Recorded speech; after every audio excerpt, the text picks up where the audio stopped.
ମୁଁ ଆପଣଙ୍କୁ କହିଦିଏ ଯେ ରାଜସ୍ୱ ଗାଁ ଠାରୁ ଆରମ୍ଭ କରି ପଞ୍ଚାୟତ ପର୍ଯ୍ୟନ୍ତ ବ୍ଲକ ତହସିଲ ପର୍ଯ୍ୟନ୍ତ ସବ୍ ଡିଭିଜନ ପର୍ଯ୍ୟନ୍ତ ଜିଲ୍ଲା ପର୍ଯ୍ୟନ୍ତ ଏବଂ ପୌର ସଂସ୍ଥା ପର୍ଯ୍ୟନ୍ତ ଯେଉଁ ନାଁ ସବୁ ଅଛି ଓଡ଼ିଆରେ ଇଏ ନାଁ ସବୁ ଶତାବ୍ଦୀ ଧରିକି ଚାଲି ଆସିଛି।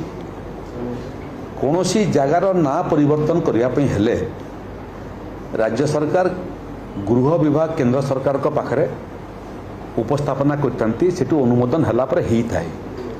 କିନ୍ତୁ ଆମେ ଦେଖିଲୁ ଯେ ଓଡ଼ିଶାର ଯେଉଁ ବିଭିନ୍ନ ଜିଲ୍ଲା ସବ୍ ଡିଭିଜନ ତହସିଲ ଏବଂ ପୌରାଞ୍ଚଳର ନାଁ ସବୁ ଅଛି, ନାଁ ତ ଠିକ୍ ଅଛି ଓଡ଼ିଆ ଭାଷାରେ, କିନ୍ତୁ ତାର ଇଂରାଜୀ ସ୍ପେଲିଂ ସବୁ ଜାଗାରେ ଭୁଲଟୁଲ ଅଛି।